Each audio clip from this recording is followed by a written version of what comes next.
사랑의 하나님, 우리 아버지, 감사합니다. 오늘도 이 시간을 지켜주셨고, 우리의 심령을 한 곳에 모아주셨습니다. 오늘도 이 챕터에서 우리가 공부해야 될 내용 가운데 성령이 강조되었습니다. 성령 없이 우리는 표적을 만날 수 없을 것이고, 증거자로 설 수도 없을 것입니다. 영체 없지만은 성령을 구합니다. 구하는 자 누구에게든지 간에 주시겠다고 약속하신 그 성령, 우리에게도 부어주시고, 성령의 충만함 가운데 성령으로 기록된 말씀을 통하여 하나님의 음성을 듣게 하여 주옵소서. 우리의 각자의 자리에 이 기도 응답될 줄을 믿습니다. 시종을 아버지께 부탁드리며 예수님 귀하신 성으로 간절히 기도드립니다. 오늘은 44장 참된 표적입니다. 본문 내용은 마태복음 15장과 16장 그리고 마가복음 7장과 8장에 근거를 두고 있습니다. 이 내용은 대략 이렇습니다. 거라사 광인 35장에서 봤었던 제자로 따르겠다고 했던 그 광인들을 예수께서 받아주지 않으시고 그 지방에 그냥 머물라고 하셨습니다. 그리고 그 돼지떼의 이제 죽음 때문에 재산의 손실을 본 사람들이 예수님을 그 마을에서 떠나달라고 요청했을 때 예수께서는 즉시 돌아서셨습니다. 그러나 그들은 아직 예수님께 어떠한 말씀도 들어본 적이 없거든요. 빛을 받아보고도 거절하면 어쩔 수는 없을 수도 있겠지만 지금 빛을 비춰보지도 못했는데 거절을 한 거예요. 그들에게 또 한 번의 기회를 주지 않고서는 지나칠 수 없으셨던 예수께서 회복된 광인들이었던 그 사람들을 그 지방에 머물게 하시면서 다시 예수께서 돌아오실 수 있는 길을, 그리고 다시 왔을 때는 예수님을 영접할 수 있는 마음의 준비들을 시킬 수 있는 그런 길을 준비하고 계셨던 것이죠. 항상 우리의 시선은 오늘을 보지만 예수님은 내일을 보십니다.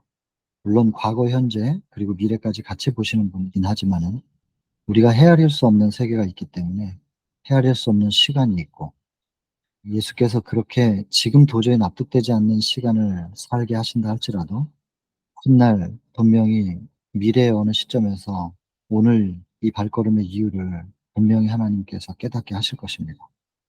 믿어야 됩니다. 예수님 다시 돌아가셨고 예수님께서 계획하셨던 대로 그 회복된 광인이었던 두 사람의 역할을 통하여 예수님을 맞아들일 수 있는 준비가 되어 있었고, 그리고 그 지역으로 가셔서 또 듣지 못하고 말하지 못하는 사람을 치료하시는데 좀 은밀한 곳에 가서 그렇게 하십니다. 왜냐하면 사람들이 지금 흥분된 상태이기 때문에 할 수 있는 한 이적에만 초점이 맞춰지지 않도록 예수께서 그런 의도를 가지고 하셨을 것이라고 생각이 되고, 근데 그것이 이제 좀 은밀하게 하시려고 했는데 소문이 금방 또 나죠. 그래서 사람들이 몰려오고 그 사람들을 예수께서 또 가르치시는데, 지난번에 그 오병이어 기적 때 말입니다. 39장. 그때에서 보면 아침부터 저녁 때까지였거든요. 먹는 것도 잊어버리고 서서 계속 들었다고 돼 있죠. 그리고 그들이 이제 돌아가야 될 때 오병이어의 기적으로 배를 채워 주시고 그다음에 돌려보내는데, 지금 이 장면에서는 3 일입니다. 3일 동안을 예수님 곁에서 말씀을 듣고 그들이 준비해 온 음식이 있었던 모양인데 그게 다 떨어진 상태. 그래서 이제 칠병이어의 기적을 베푸시죠. 그런데 여러분, 오병이어 때와 칠병이어 때가 같은 사건이 아닌 것입니다. 모양새는 같아 보이는데요. 오병이어 때는 5천 명이었어요, 장정만. 지금 칠병이어 때는 4천 명입니다. 그래서 뭐 숫자가 좀 다르지만 내용은 비슷하잖아요. 오병이어, 칠병이어 뭐 이렇게 비슷한 것 같아 보이는데요. 생명의 양식과 육의 양식, 이것을 공급하시는 오병이어 때는 그 두 가지가 있었잖아요. 그리고 그것을 먹고 예수님께 찾아온 사람들에게 이제 41장에서 말씀하시잖아요. 썩을 양식을 위하여 일하지 말고 영생하도록 있는 양식을 위하여 하라 하시면서 이 깊은 구원의 도의 메시지를 전해 주셨었거든요. 오병이어 때는. 그런데 칠병이어 때는 오병이어와 같은 사건인 것 같으나 주시는 메시지가 완전히 달라요. 그래서 이거를 뭐 같은 맥락에서 보아서는 성경이 우리에게 이것을 표현하는 의미를 좀 비켜가는 거라고 봅니다. 질병이어 때는 우리의 시선이 어디에 맞춰져 있어야 되냐면 제자들입니다. 여러분 제자들이 오병이어를 경험했었는데 질병이어 때 배고픈 사람들에게 먹여서 보내야 된다. 그러면 제자들이 불과 얼마 전에 있었던 일이잖아요. 오병이어가. 그러면은 "예. 그럼 예 지난번처럼 그렇게 할까요?" 그럼 예수님께서 "그래. 그러면은 먹을 게 있으면 좀 갖고 와 봐라." 그래 가지고 그냥 지난번처럼 하면 될 거 아니에요. 마치 무슨 기억상실증에 걸린 듯이 이 제자들이 뭐 어떻게 이 많은 사람들을 먹이겠냐고 이렇게 능청을 떨어요. 모르는 게 아니면서. 왜 그러냐면 이 본문의 내용에 나와 있잖아요. 오병이어 때는 히브리 족속들이었어요. 지금 칠병이어 이 상황에는 이건 이방인들이거든요. 이 사람들에게 예수께서 말씀을 전하는 것도 못마땅한데 이 사람들이 뭐 이런 기적을 경험해 가지고 예수님께 주목한다고 해서 이스라엘을 규합시켜 가지고 로마와 싸워 줄 것도 아니고 제자들의 생각 속에는 오직 이스라엘이 하나님께 복을 받아 로마를 물리치고 전 세계를 제패하는 것, 이 땅에 나라를 세우는 것, 이것으로 가득 차 있었던 것이에요. 그것이 제자들만의 잘못은 아니고 그렇게 배운 거죠. 오랜 시간 동안 그렇게 잘못 배워온 고정관념이 그들을 잠식하고 있었던 거예요. 그 장악력이라는 게 참 대단한 것입니다. 그 고정관념의 장악력. 이거를 깨고 나와야 되는데 제자들이 그걸 못하죠. 근데 인제 오병이어 때 경험을 했었으면서 칠병이어 때 이거는 모르는 게 아니고 능청 떠는 건데 부인하는 거고 하고 싶지 않다는 것에 대한 표현이죠. 왜냐하면 이방인이었기 때문에. 지금 이 챕터의 제목이 참된 표적입니다. 진짜 표적은 무엇인가? 이 이스라엘에게 필요한 것은 지적 계몽이 아니라 그랬잖아요. 영적 혁신이라는 여러분 본문에서 보셨을 겁니다. 많이 알고는 있는 것 같으나 진정한 표적은 뭔가를 더 가르쳐서 그들이 계몽되는 차원에서 국한되는 게 아니고 혁신, 영적 혁신, 자아를 부인하고 이기심에서 벗어나는 바벨론에서 나오는 그 경험 말입니다. 품성의 변화, 참된 표적. 이것을 위해서 우리 안에 이것이 이루어지게 되기를 바라시면서 그걸 위해서 길을 여신 것이 십자가지요. 그래서 우리가 그 십자가를 구약 시대에는 계속 기다렸죠. 창세기 3장 15 절에 여자의 후손을 기다리며 살았는데 그 약속은 십자가로 성취되었고 이제는 이 십자가를 우리가 우리 마음에 모셔드리는 지금 그런 시대를 살고 있는 거거든요. 이 십자가가 우리의 마음속에 모셔드려져서 내가 그분 안에 그분이 내 안에 포도나무의 비유처럼 그리고 십자가에 같이 못 박히는 경험, 그리스도와 함께 죽는 경험, 그리스도의 피로 우리가 씻겨지는 경험, 이 모든 것들이 이제 성소정결로 연결되는데요. 이거야말로 진짜 이적이고 표적이다. 그 말씀하고 계시는 거죠. 근데 인제 바리새인들과 사두개인들이 서로 앙숙이면서 연합을 해서 예수님을 공격하기 위해서 그들이 오는데 그들도 역시 표적을 구하거든요. 예수께서 요나의 표적을 말씀하시는데 이건 십자가를 얘기하는 거잖아요. 철저하게 이번 챕터는 참된 표적, 표적이 무엇인가 말씀으로도 예수께서 당신의 이제 신성을 표현하셨고 하나님의 아들 메시아로서의 이제 사명을 선포하셨고 또 치료하는 것을 통하여 오병이어 칠병이어 여러 이적을 통해서 신성을 충분히 표현하셨지만 그럼에도 불구하고 이들은 또 표적을 구한단 말이에요. 특별히 표적을 구할 때 예를 들어 구약 시대에 이방과 전쟁할 때 태양이 멈췄었다. 이 전부 다 뭐냐면은 전쟁 이야기거든요. 로마와 싸워서 이기게 하는 정복자 메시아. 그들이 기다리는 메시아는 이런 메시아였단 말이에요.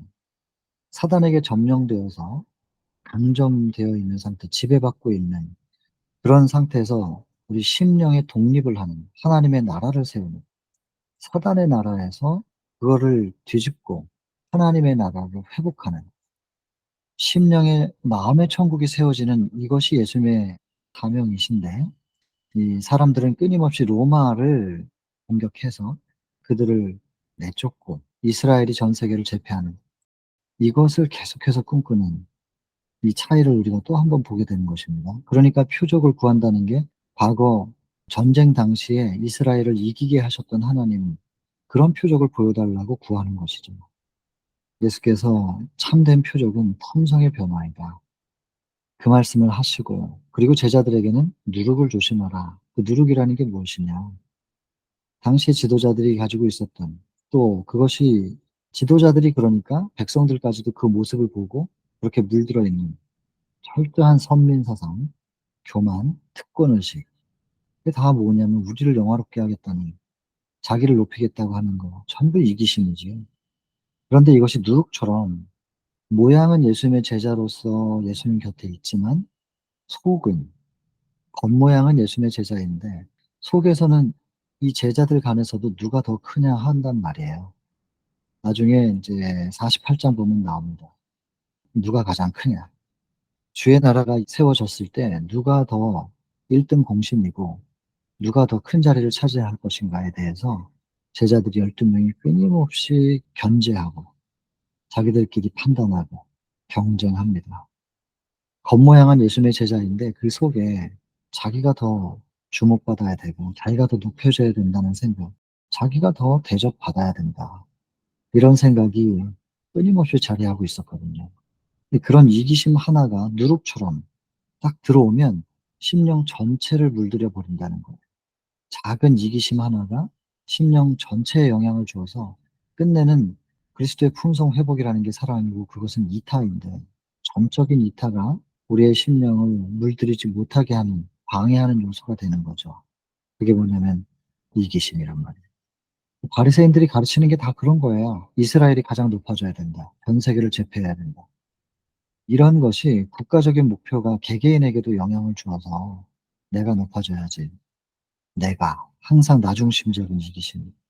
이것이 결국에는 개인을, 민족을, 국가를, 또 온 인류를 다 좀먹게 하고 끝내는 온 우주의 대쟁투를 끝마치지 못하게 하는 데 역할을 하게 될 것이기 때문에 그 작은 이기심 하나가 말입니다.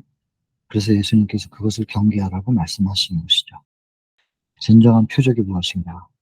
크건 작건 간에 이기심에서부터 벗어나서 바벨론에서부터 나와서 품성의 회복, 율법 회복, 하나님의 품성, 그리스도의 품성이 우리를 온전히 물들이는 철저한 사랑, 이타. 그것으로 우리가 변화되는 것. 뭐 불가능하죠. 우리의 힘으로는. 그래서 그 불가능을 하실 수 있는 유일한 분, 창조주 하나님. 그 하나님께서만 우리를 그렇게 변화시킬 수 있다는 것을 예수께서 보여주신 것입니다. 그게 참된 표적인 것입니다. 그래서 우리도 세 천사의 기별을 전할 때 첫째 천사가 창조주 경배, 두 번째가 바벨론, 자아로부터 나오는 경험입니다. 그래야 세 번째 하나님의 인을 받는 거죠. 개인의 구원을 위해서는 이 세 단계가 심령에서 이루어져야 되고, 온 우주적 대쟁투를 끝마치기 위해서는 안식일과 사단이 바꿔놓은 우상 숭배의 날, 대립이 될 것이고, 거기서 바벨론에서 나오는 삼중연합으로부터 나와 짐승의 표를 받지 않는, 그래야 하나님의 인을 받게 되는, 혹은 우리가 느끼진 못하지만 이미 하나님의 인을 받은 사람들은 짐승의 표를 넉넉히 싸워 이길 수 있는 것이고, 예언적으로 그렇게 해석할 수 있는데, 그런 것은 어떤 시점이 와야만 만날 수 있는 경험들입니다. 그러나 여러 번 말씀드렸지만은 개인적으로 내 심령 속에서 새 천사의 기별을 경험하지 못한 사람들이 우리가 훗날 이런 시점에서 이런 경험을 하게 될 것이고 이런 선택의 기로에 놓이게 될 것이다라는 걸 머리로 아무리 알고 있어도 절대로 짐승의 표를 거부할 수 없다는 거 여러 번 말씀드렸습니다. 그 선택해야 되는 시점을 만나기 전에 우리는 새 천사의 기별을 우리의 심령에서 먼저 경험해야 됩니다. 하나님의 인을 받는 경험을 먼저 해야 됩니다.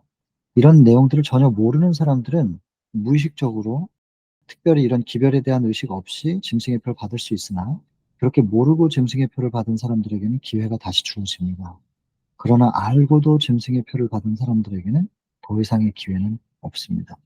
그래서 이 기별을 알고 있는 사람들과 전혀 알지 못하는 사람들에게 주어지는 은혜의 시기의 끝은 분명히 그 시점이 다를 것입니다. 지성소에서 예수님이 나오실 때는 더 이상 회개하는 사람이 있을 수가 없죠. 성령이 걷어지니까. 그때 모든 은혜의 시기가 끝난다고들 알고 계시는데, 그 말이 틀린 말은 아니지만 이 기별을 먼저 알고 있고 특별히 이것을 전해야 되는 사람들, 그런 사명으로 살아가는 사람들에게는 알고도 짐승의 표를 받는 순간은 은혜의 시기가 끝이다라는 표현이 있습니다. 왜냐하면 다시는 기회가 주어지지 않으니까. 그래서 여러분, 재림교회는 이 메시지를 알고 있는 이 교단은 지금 새천사의 기별을 경험해야 됩니다. 나중에 아직은 좀 시간이 있겠지, 아직은 일요일혁명에 대한 분위기가 그렇게 고조되지 않았고, 이러면서 좀 더 시간이 있다고 방심할 때가 아니라는 것을 꼭 기억하셔야 됩니다. 지금 우리는 새천사의 기별을 심령 속에 경험적으로 알아야 됩니다.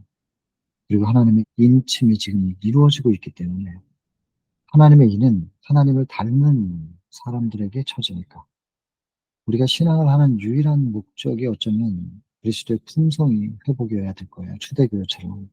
그리고 품성 회복이 되어야만 증거를 할 수 있거든요. 온 세상에 복음을 전파하러 나가서 교회 건물을 짓고 간판을 거는 게 아니라 예수 그리스도의 증거를 높이 들게 될 거란 말이에요. 품성 회복이 된 사람들이 가야만. 그러니까 우리가 복음을 전한다고 하는 것은 교단을 전하는 게 아니라 복음을 전하는 겁니다. 교리를 전하는 게 아니라 복음을 전하는 것입니다. 참된 복음이 무엇인지에 대한 이해 필요하고, 그 복음은 입으로 떠드는 것이 아니라 증거돼야 되는, 우리의 삶을 통하여 증거돼야 되는 생각할 때 설교 한 번 하기가 얼마나 두렵겠어요.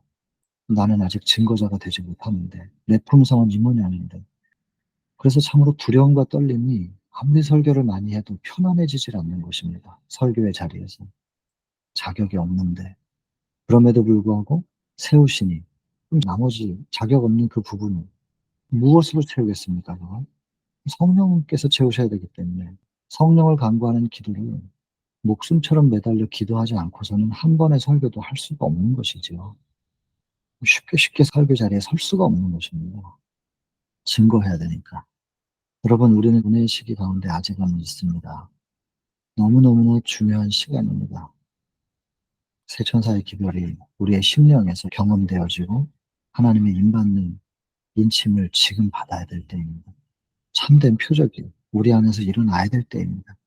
그 참된 표적을 이루어내실 수 있는 유일한 분, 창조주 예수 그리스도를 오늘도 마음속에 모시는 거예요. 사단이 뿌려놓은 누룩이 그 작은 것, 요 정도는 괜찮겠지 하는 그것을 용납함으로 인해서 전체가 다 더럽혀지는 것처럼, 그 작은 것이 무엇인지를 살피고 그것을 하나님께 빨리빨리 드리는, 속히 드려야죠. 우리가 그걸 해결할 수 없으니까 빨리 드리는 거, 그게 헌신이고 그게 굴복입니다.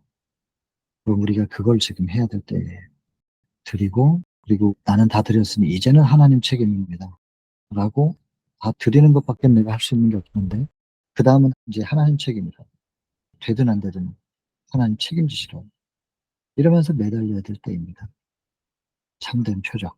이 대략 요약하면 이렇습니다. 내용만 이제 좀 살펴보고 마치죠.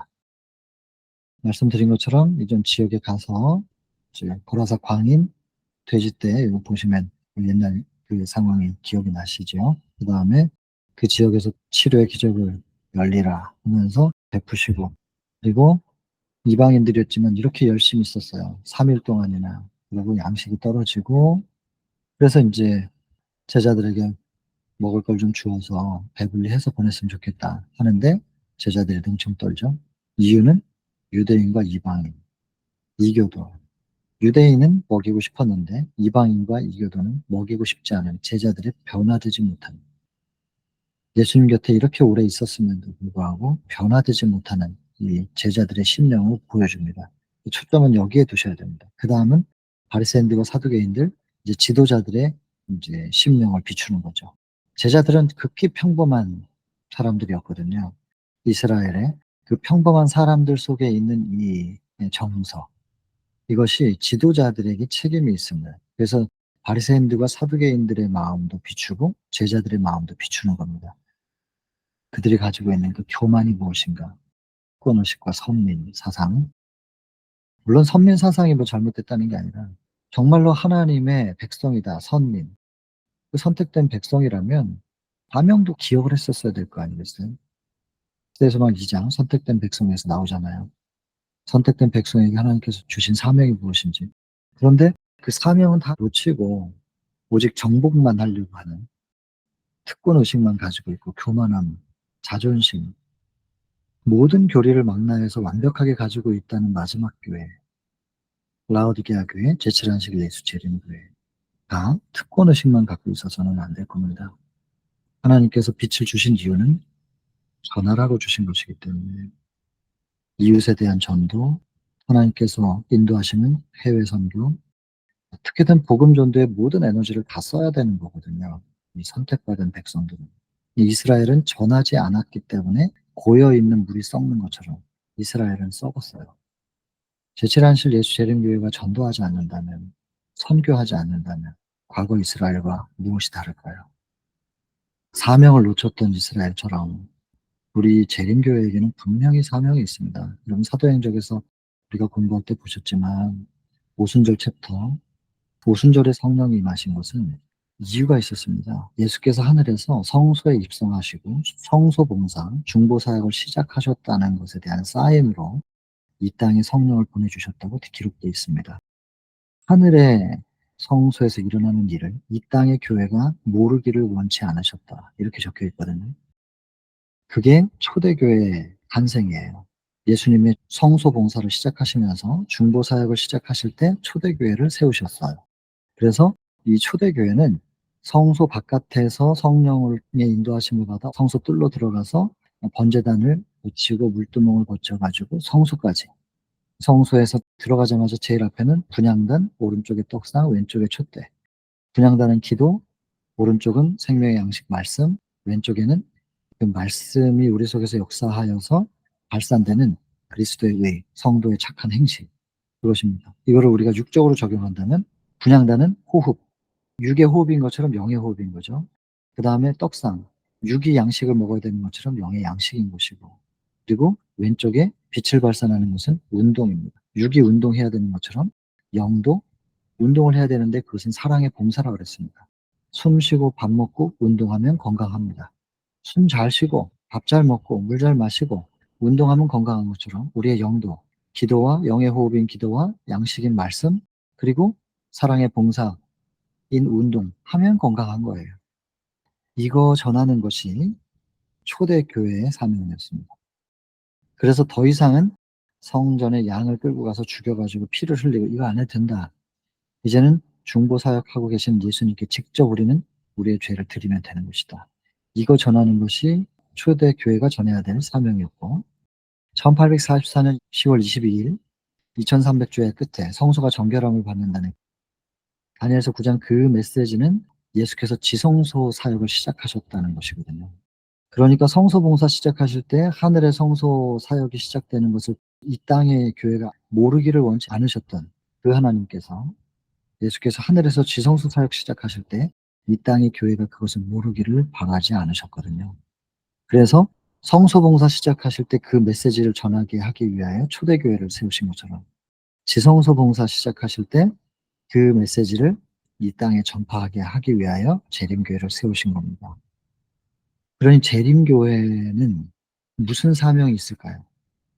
성소 바깥에서부터 성령의 인도하심을 받아서 성소까지의 메시지를 전하는 것이 초대교회의 사명이었다면, 성소 바깥에서부터 성령의 인도하심을 받아서 어디까지? 지성소까지 가는, 지성소만이 아니고 성소 바깥에서부터 지성소까지, 이걸 전체적으로 이제는 거의 완성된 기별을 전해야 되는, 그리고 이 완성된 기별 안에는 왜 조사심판이 있어야만 하는가?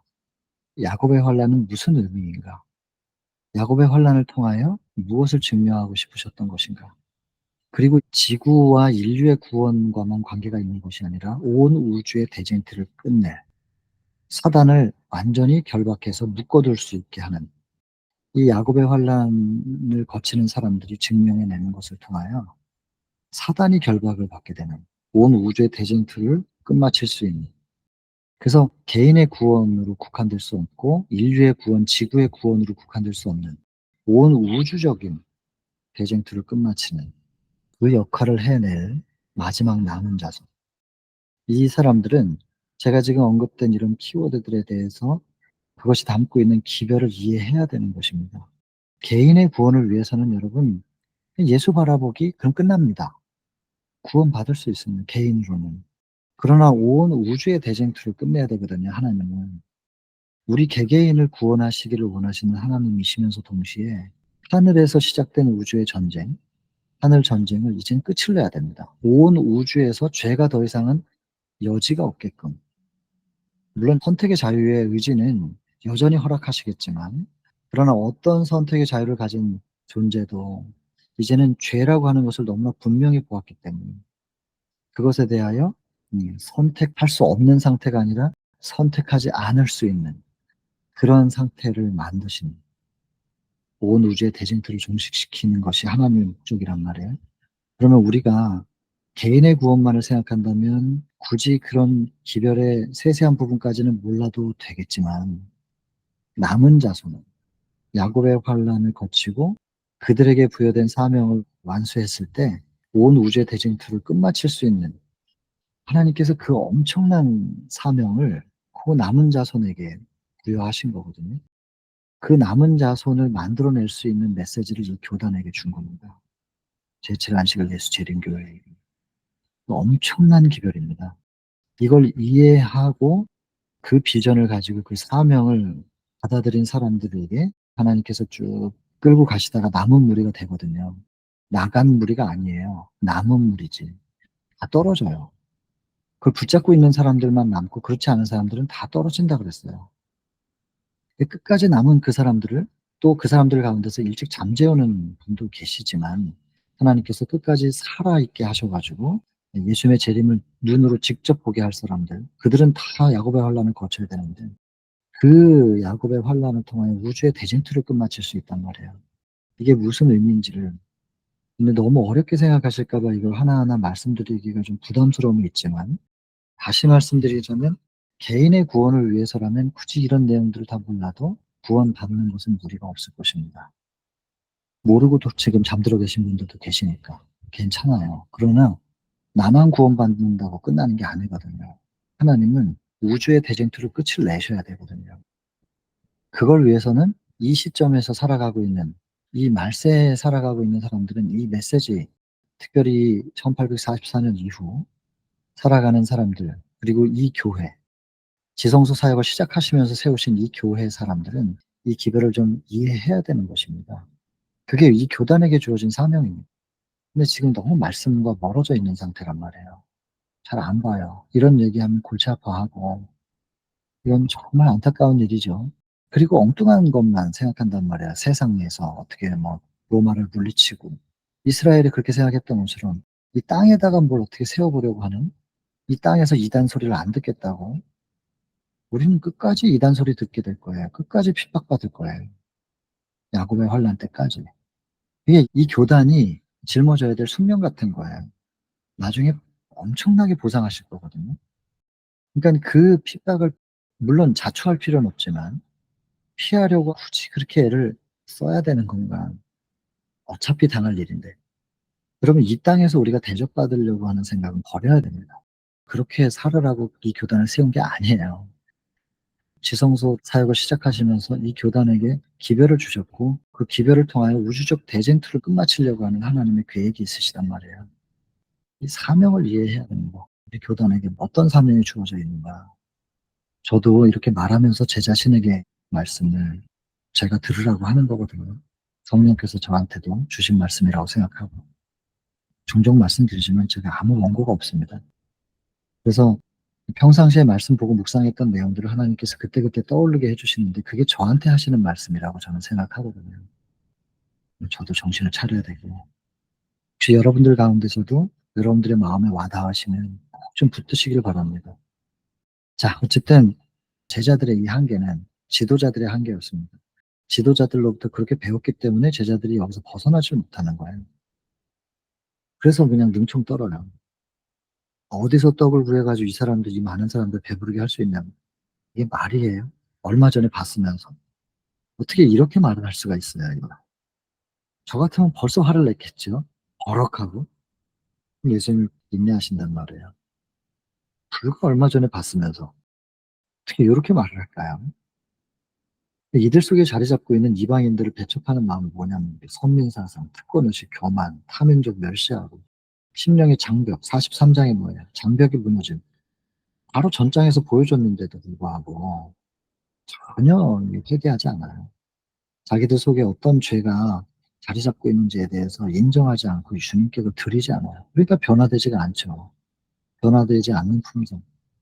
그래서 진정한 표적은 뭐냐? 품성의 변화이다. 그 얘기를 이 챕터에서 지금 하고 있는 겁니다. 가장 일반적인 사람, 제자들의 신명 속에서부터 시작해서 지도자들에게까지 이제 여기 보면 이방인들은 이렇게 예수님을 기쁘게 영접하는데 딱 이제 다시 이스라엘 땅에 들어갔더니만 경멸적인 이제 불신을 만나는 거예요. 바리새인들, 사두개인들 표적 보여달래요.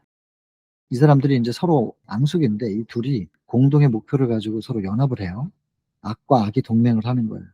그 표적을 요구하는데 무슨 표적이냐? 태양이 뭐 그 자리에 멈춰가지고 전쟁에서 이기는 표적이잖아, 이런 거. 그러니까 이들이 왜 이런 표적을 요구하겠냐고. 정복자 메시아를 기다리는 거예요. 겸손의 메시아는, 그리고 겸손하라고, 원수를 사랑하라고, 이런 기별 전하는 메시아는 필요가 없는 거예요, 이 사람들한테는 지금. 우리도 뭘 바라고 교회를 다니는 거예요? 기복신앙? 그거 대단히 위험한 거예요. 신앙의 초기에 하나님께서 용납을 하세요. 그러나 어느 정도 신앙생활 하면서 참복음에 대해서 조금씩 조금씩 그 빛을 받아들이면서 땅에서 복을 구하는 차원의 신앙에 머물러 있게 되는 것이 하나님 앞에 얼마나 부끄러운 일인가를 깨닫게 된단 말이에요. 근데 이스라엘이 이 땅에서 제국을 만들겠다는 생각에서 벗어나질 못하는 상태, 이게 얼마나 안타깝냔 말이에요. 마음의 천국을 그렇게 얘기를 하시는데도 유대인들에게 필요로 되는 것은 그런 외적인 게 아니라는 것이죠. 지적 계몽이 아니고 영적 혁신이다. 품성의 변화. 외식하는 자여, 너희가 천기는 분별하면서도, 이건 하늘의 별 보고 뭐 이렇게 분별하잖아요. 시대의 표적은 분별할 수 없느냐. 우리에게도 지금 하시는 말씀 아닙니까? 시대의 표적은 분별할 수 없느냐. 여러분, 뉴스만 봐도 요즘에 시대가 보입니다. 설교단에서 이 시대를 외쳐야 되는데, 뉴스에서도 이 시대적인 상황이 외쳐져요. 쳐다보면 이 대쟁투가 나오고, 때가 가깝구나. 일반 언론에서도 우리한테 얘기해주고 있다니까요. 그래서 일반 이런 메시지, 말세 종말론적 기별을 모르는, 자세히 예언을 해석하지 못한 교파에서도 지금 예수님의 재림을 말하고 있는데, 우리 재림교회 안에서 지금 세상이 이렇게 급박하게 돌아가고 있는 상황 속에서 재림을 얼마나 얘기를 합니까? 재림이 얼마나 가깝다. 재림을 위하여 우리가 무엇을 준비해야 되는가? 우리에게 사명이 이것이었는데 우리가 잠깐 잊고 있진 않았는가? 이런 얘기가 여기저기서 불처럼 일어나야 됩니다. 지금 이 시점에. 조용하거든요. 사명을 잃어버리는 이스라엘과 비교해 봐야 됩니다. 그들에게 죄를 자각하게 하는 성령의 능력으로 예수님이 설교를 하실 때도 그냥 말씀을 하신 게 아니고 성령의 능력으로 하신 그리스도 자신의 말씀. 이렇게 돼 있어요. 또 나오죠? 예수께서 이 땅에서 절대로 혼자 신적인 능력으로 하신 게 아니라고 하는 것을 거의 매 챕터마다 지금 계속 얘기해요. 우리와 같은 인성으로 믿음으로 간구해서 성령도 받았고 하나님의 능력을 받아가지고 이적도 행하시고, 그러니까 말씀하실 때도 성령의 능력으로 하셨고요. 이적을 행하실 때도 하나님께 믿음으로 간구해서 그 능력을 받아서 하신 것입니다. 예수님이 믿음으로 말미암아 의를 이루신 분이라는 것을 거의 매 챕터에서 말하고 있어요. 이렇게 많이 말하는데도 자꾸 예수님은 우리랑 달라가지고 우리는 예수님처럼은 뭐 안 되는 거다고 이렇게 하면서 자꾸 낮추는 거예요, 표준을. 그럼 예수님처럼 된다라고 하는 걸 자꾸 뭐로 오해하냐면 예수님의 겉모양. 지난 시간에도 말씀드렸잖아요. 예수님께서 이렇게 동정하시고 이렇게 하셨다고 하는 것을 따라하지 마시라고. 예수의 심령이 우리 속에 들어와서 차고 넘쳐 그게 되어져야 되는 것이지 자꾸 겉으로 그걸 따라하려고 하면 금방 포기하게 된다고 말씀드렸잖아요. 예수님의 의, 우리가 예수님처럼 된다고 하는 것을 예수님의 경건의 모양처럼 된다고 그 모양의 기준을 두면 그게 까마득해 보이는 거예요. 여러분, 예수께서 우리에게 보여주신 것은 의의 모본임에 틀림없으나 그 의가 어떻게 이루어졌는지 예수의 믿음을 우리가 봐야 됩니다. 예수님이 어떻게 믿으셨는가? 하나님을 어떻게 영접하고 얼마나 붙잡고 하나님과 동행하셨는가? 그렇게 아버지 하나님, 성령 하나님과 함께 계셨던 예수님께서 의를 이루신 거예요. 우리도 똑같이 할 수 있다니까요. 예수님의 믿음으로. 그래서 자꾸 예수님처럼 된다는 걸 예수님의 모양에다 초점을 두면 불가능해 보여요. 그러니까 자꾸 안 된다 그러죠. 예수님과 우리는 다르다 그러지. 결론을 내려놓고 거기서부터 쭉 거꾸로 유추해 온단 말이에요. 그게 아니고 예수께서 어떻게 이 땅에 계실 때 하나님을 믿으셨는가? 하나님을 그분의 마음속에 영접하였는가? 하나님을 얼마나 붙잡고 그분과 동행하려고 애쓰셨는가? 여러분 거기에 초점을 두셔야 된다고요. 그러면 우리가 41장에서 공부했잖아요. 갈릴리 위기. 밥 먹으면 위나 소장, 대장에게 명령 내려서 움직여서 소화시키고 흡수하라고 하지 않는다고요. 먹으면 알아서 소화시키고 흡수해가지고 세포에 전달한다니까요. 우리가 할 일은 먹는 일이에요. 그러면 나머지는 알아서 힘이 되고 성장해야 되면 키 크게 할 것이고 힘써야 되면 힘을 발휘할 것이고 해 주신다니까요. 너무나 자연스러운 거예요. 육신의 생리적 원리를 통해서 영적인 걸 똑같이 설명하신 거예요. 그것이 요한복음 6장 얘기거든요. 다 공부하셨으니까 반복은 안 하겠지만 이론적으로 어려운 게 아닙니다. 단순한 건데 정말로 우리가 예수님을 그렇게 바라보고 예수님을 먹고 있는가, 내 마음속에 모시고 있는가, 그걸 초점을 두셔야 되는 거죠. 어쨌든 오늘도 예수님은 철저하게 믿음으로 말미암아 사셨다는 것에 대해서 또 한 번 묘사합니다.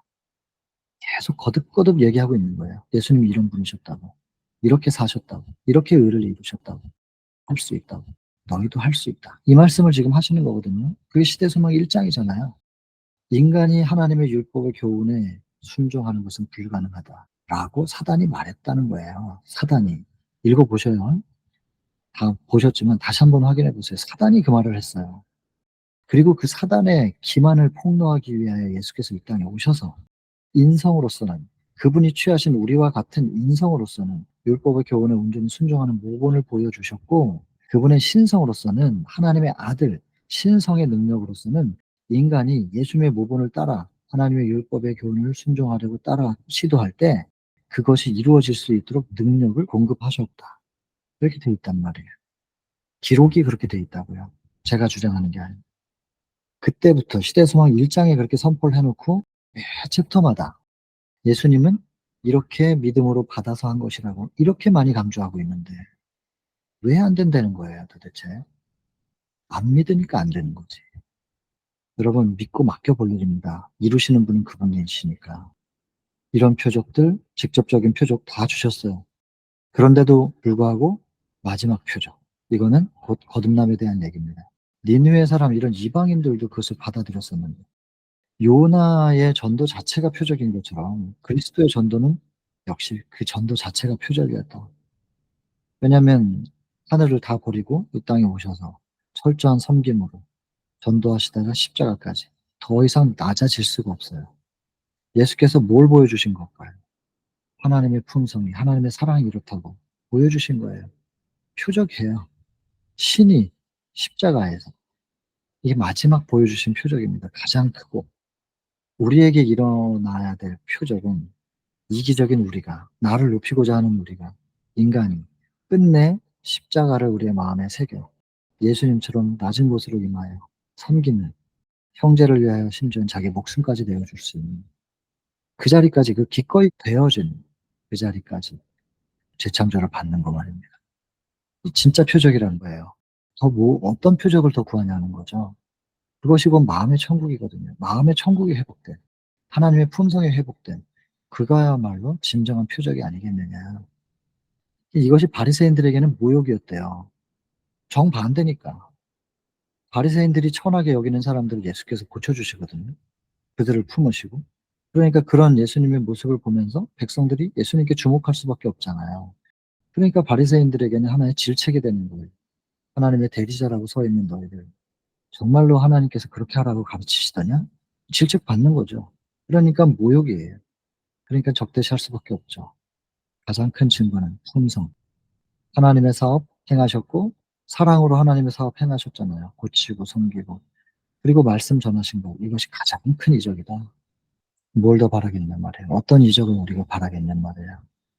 품성의 변화를 위하여 가장 큰 이적을 제 안에서 이루어내 주십시오. 이거를 기도해야 되는데 우리가 이적을 바라잖아요. 이적 보기를 원하시잖아요. 진짜 가장 큰 기적, 이적은 이것이다라고 이렇게 명확하게 적혀 있으니 이 이적을 위해서 우리 기도해야 되지 않겠습니까? 예수께서는 우리 자신을 옹호하거나 불신과 교만한 자의 요구를 채워주기 위하여 능력을 주시지는 않는다. 사단에 대한 적대감은 우리의 본성이 아니래요. 우리의 본성은 사단이 좋아요. 사단에게 끌려요. 그런데 사단에 대해서 적대감이 든다는 것은 그것은 우리의 마음의 본성의 흐름이 아니고 이 하나님의 은혜로 말미암아 주입된 것이다. 성령이 역사하셨을 때만 이렇게 된다는 거죠. 완고하고 억센 의지의 지배를 받던 자가 해방을 얻고 하나님의 거룩한 능력에 이끄심에 전심으로 복종할 때 이건 뭐예요? 드리는 거예요. 내 것을 이 내 죄된 본성을 내 것이라고 주장하지 않고 그분께 드리는 겁니다. 예, 정로에게단 5장이죠. 헌신하는 거예요. 드리면 그분이 주장하시면 죄된 본성이 제 안에서 열매를 맺지 못하겠죠. 그 본성은 내 죄는 아니니까요. 그거는 유전받은 죄니까 내 죄는 아니죠. 그러나 죄는 죄입니다. 죄된 본성은 죄죠. 그러나 그 죄의 책임을 절대로 저에게 묻지 않습니다. 제가 그 본성을 가지고 태어나고 싶어서 태어난 게 아니거든요. 그건 유전받은 거란 말이에요. 이거 하나님께 드려야 돼요. 그러면 하나님께서 네 거 아니었는데 이게 네한테 들어갔는데 근데 이걸 네 것이라고 주장하면 그것에 대한 열매를 맺겠죠. 근데 이거 내 것도 아닌데 나 이거 원치 않습니다. 가져가세요. 그럼 하나님께서 그래. 기꺼이 기다렸다. 네가 나에게 이걸 주권을 주기를 기다렸던 거야. 가장 큰 걸 나한테 주었구나. 헌신. 이것 때문에 네가 죽는데 내가 너가 죽지 않기를 위해서 내 목숨을 버렸는데 너를 죽게 만드는 이것을 나에게 주는 것은 내 죽음을 헛되이 하지 않게 하는 거니까 가장 귀한 걸 나한테 줬다고 인정하시는 겁니다. 그거 드리면 하나님께서는 헌신으로 받으시고 주장하시겠죠. 기꺼이 기다렸다는 듯이. 그게 복종입니다.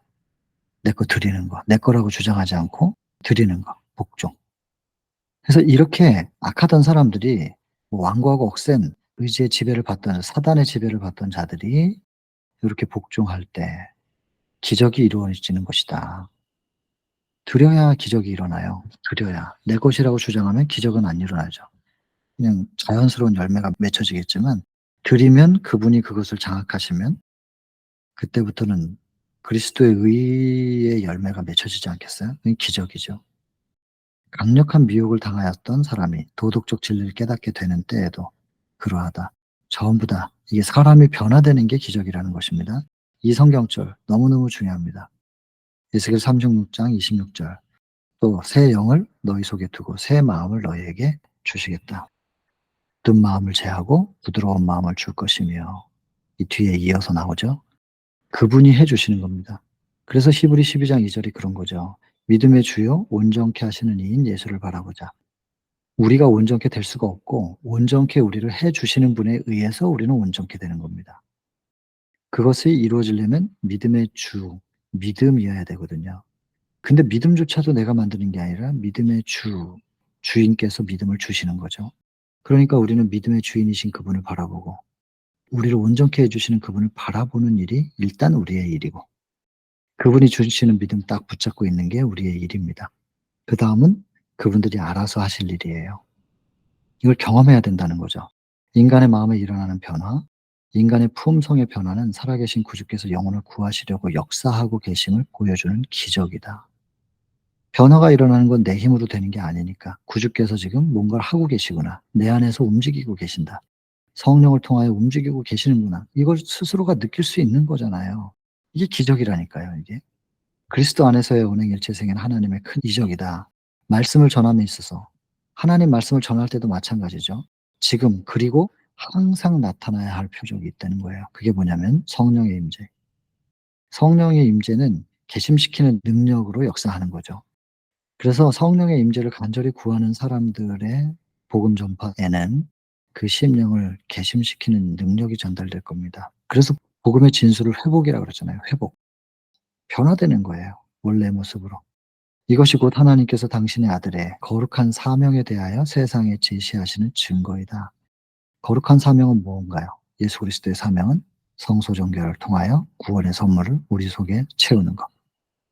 시대왕 11장과 16장에 이제 나오는 얘기잖아요. 사명. 이 거룩한 사명에 대하여 세상에 제시하는 증거, 성령의 임재밖에 없습니다. 성령 없이 어떻게 그것이 되겠냔 말이에요. 그래서 오늘도 우리는 매번 반복되는 키워드들을 또 보는 거예요. 성령. 하늘이나 땅에 나타날 수 있는 어떤 표적도 유익이 되지 않습니다. 오직 하나 품성이 변화되지 않고서는 아무것도 아니라는 얘기죠. 아무것도 아닙니다.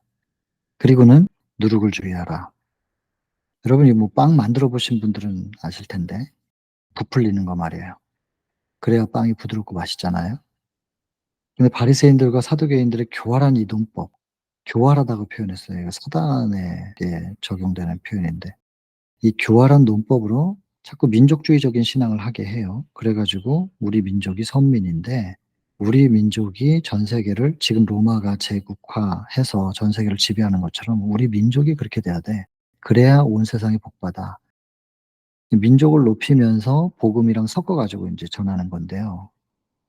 이런 교활한 논법이 우리를 높이겠다고 하는 생각을 살짝 집어넣는단 말이에요. 아주 누룩이 많이 안 들어가도 되는 것처럼. 딱 들어가는데 그것이 전체에게 영향을 미치는 거죠. 국민 전체 개인 한 사람 한 사람의 구원에도 복음에 대한 이해도 다 변질시켜 버리는 거예요. 제자들도 여기에 영향을 받은 거예요.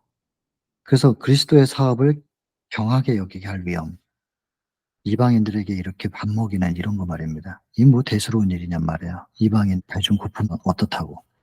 이런 식으로 생각하게 하는 전부 이 바리새인들과 사두개인들의 교활한 논법 때문에 제자들도 영향을 받은 거란 말입니다. 이게 누룩처럼 제자들의 정서에도 영향을 주고 있는 것이죠. 우리 안에는 이런 거 없는가 살펴봐야 되겠죠. 제자들은 저희 선생님께서 하늘의 표적을 보이라는 요구를 들어주셨어야 했다고 생각하였다. 이거 뭐예요? 바리새인들, 사두개인들이 와서 이렇게 표적 보여달라고 할 때 그 능력 있으시면서 좀 보여줬으면 그들하고 우호적으로 지내면서 존중받았을 텐데 하여튼 참 결정적으로 기회가 있을 때마다 놓치신다. 이러면서 제자들은 계속 불평이고 불만이에요. 근데 그 지도자들의 속에 있는 위선 이런 것들을 식별하지 못해서 이 제자들이 참 어리석었지요. 그리고는 엉뚱한 생각들을 하고 있는 거예요. 제가 옆에다 이거 좀 적었는데 나중에 48장에서 나오지만 요렇게 요런 누룩 때문에 이런 이기주의 교만 이런 것들 때문에 누가 더 크냐라는 경쟁은 끊임없이 있습니다. 이것이 마지막 만찬 때까지도 있고요. 예수님 참 가슴 아프셨을 거예요. 마지막 만찬 때. 예, 그때 가서 보죠 아무튼. 그래서 모양은 제자인데 내면에는 누룩이 퍼지고 있는 사단이 뿌려 놓은 누룩. 이거 빨리 찾아 가지고 하나님께 드려야 돼요. 이게 헌신이고 이게 모든 것을 버리는 거 그리고 여기에 굴복이 빠졌네요. 이게 굴복이라는 겁니다. 모든 것을 버린다라고 하는 거 우리 힘으로는 못 버려요. 유전자에 새겨져 있는 거라 유전자 못 바꾸거든요. 이거를 하나님께 드려야 됩니다. 하나님께서 우리의 죄된 유전자를 딱 덮으실 때만 조정이 될 거예요. 빨리 이 누룩 찾아 갖고 드려야 됩니다. 외식하는 거 겉모양이 뭐 예수님의 제자라 할지라도 속에는 누룩의 영향을 받고 있다면 지금도 마찬가지입니다. 목회자, 뭐 선교사, 뭐 하나님 앞에 더 헌신했다고 하는 교회 직분 맡은 이런 겉으로 볼 땐 다 괜찮아 보이는데 속에서 '내가 이 정도 헌신했으니까 이 정도 대접은 받아야 되는 거 아닌가? 또 내가 이런 이 정도의 학위가 있는데 이 정도는 존중받아야 된다.' 전부 누룩의 영향을 받는다는 거죠. 특별히 돈, 하나님께 너그럽게 바치는 체 하면서 고르반 부모는 무시하는 부모 공경에 대해서 인제 외식에 대한 뚜렷한 신뢰라는 건데 하나님은 중심을 보시는 분이니까요. 이게 변화가 안 된다는 거예요, 이 중심이. 이 표적을 경험적으로 이해하지 못해요, 지금. 거짓 원칙이 나옵니다. 일단 받아들이면 마치 가루 속에 든 누룩과 같이 폼성에 침투하여서 모든 걸 다 인제 변화시켜 버리는데 부정적으로 사람들로 하여금 그리스도의 말씀을 받아들이기를 그렇게 어렵게 만든 것은 바로 이 기만적인 교훈이었다. 왜냐하면 그리스도의 말씀은 뭐예요? 끊임없이 사랑이에요. 이타예요. 근데 이 누룩의 영향을 받은 사람들은 이기심에서 벗어나질 못하는 거예요. 로마하고 싸워야 되는데 무슨 지금 엉뚱한 내 마음에 사단이 들어와서 역사하는 마음의 투쟁 이거를 나중에 바울이 발견하는 거예요. 로마서 7장 21절. '아 이상하네. 내가 뭐 하나의 법칙을 깨달았어.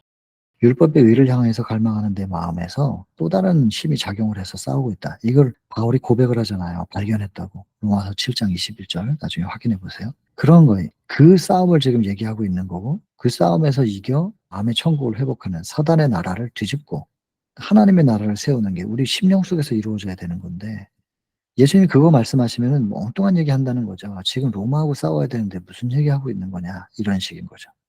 그러니까 요런 것들 때문에 요런 지도자들의 이런 가르침 때문에 예수님의 말씀을 받아들이기를 그렇게 어렵게 만들었다는 거예요.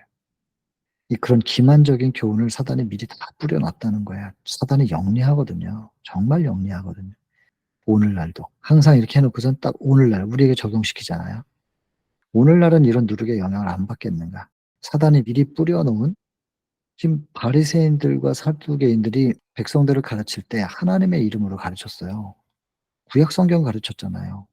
구약 성경 가르치면서 철저하게 이기적으로 만든 거예요. 오늘날도 성경 공부한다고 하면서 참된 복음을 모르는 거예요.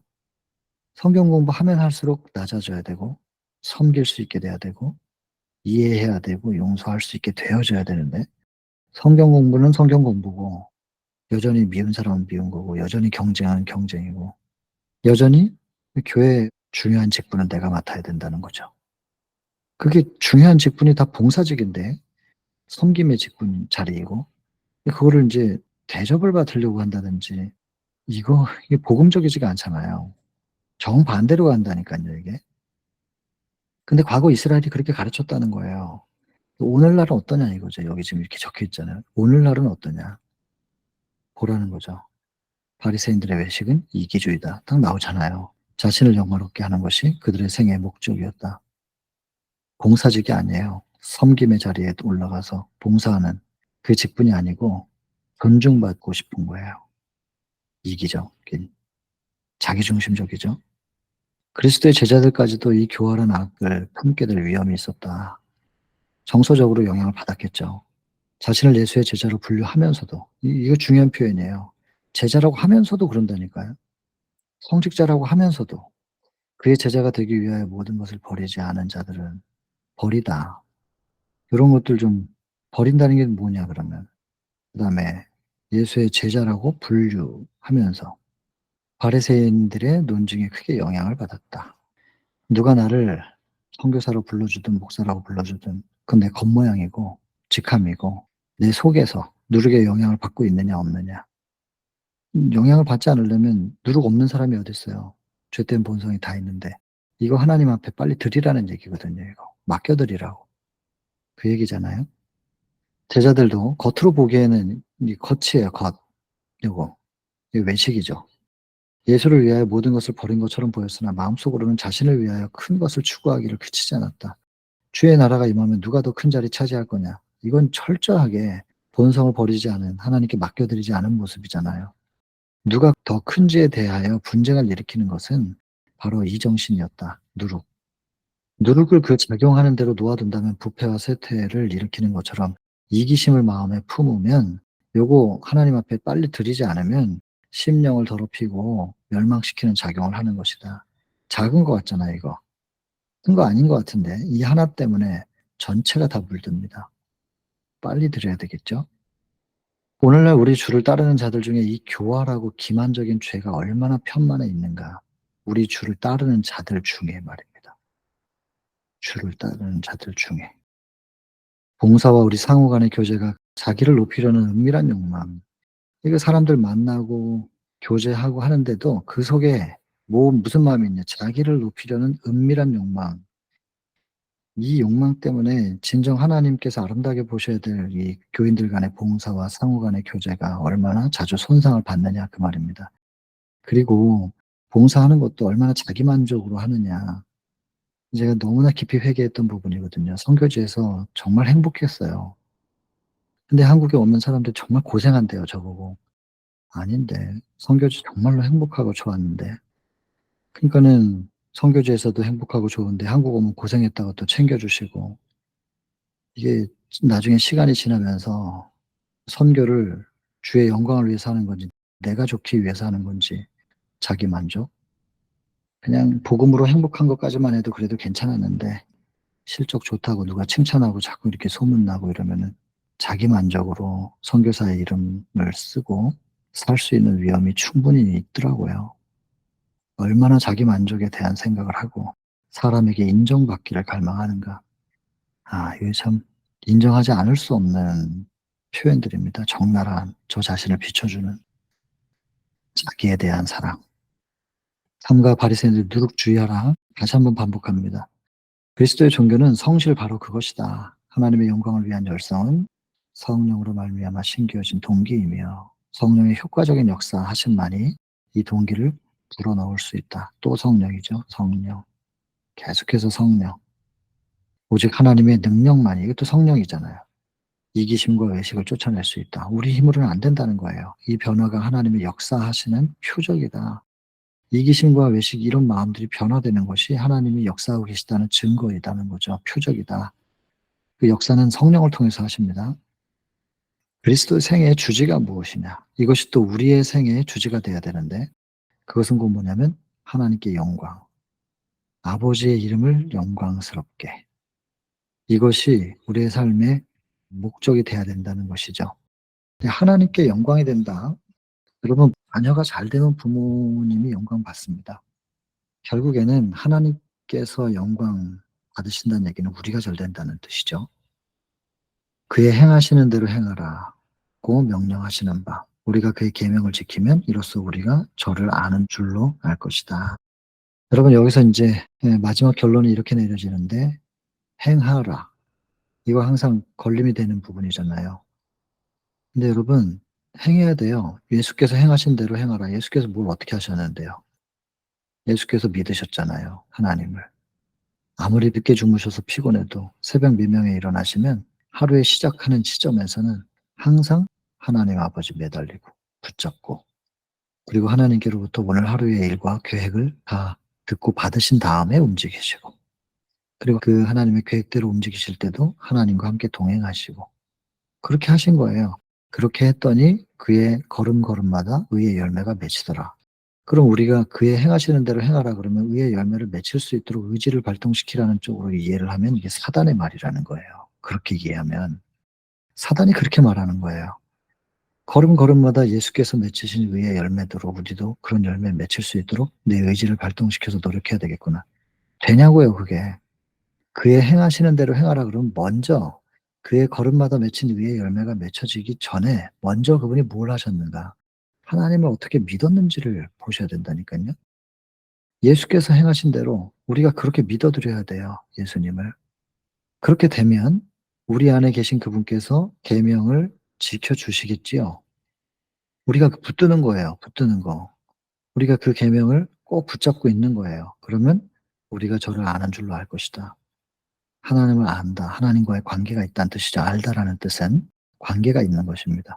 하나님과 관계 있는 사람은 하나님을 꼭 붙잡고 있는 것이고 그것을 지키다. 이렇게 표현합니다. 지키다. 이것도 역시 테레오, 보존하다. 원문상 똑같습니다. 그러니까 이거를 다 오해하잖아요. 계명을 지킨다. 행위로 지킨다. 이렇게 생각하거든요. 이런 계명들의 행동 지침을 지키는 그런 결과를 보면 저 사람이 하나님을 아는 거구나. 이렇게 생각한단 말이에요. 그게 아니고 계명을 보존하면, 내 안에 뿌려진 말씀의 씨를 보존하면, 꼭 붙잡으면, 붙잡고 놓지 않는다면 말입니다. 우리가 저를 아는 줄 알 것이다. 관계가 있다는 것을 알게 될 것이다. 그 말이거든요. 이렇게 풀어야 돼요. 원문상 그렇습니다.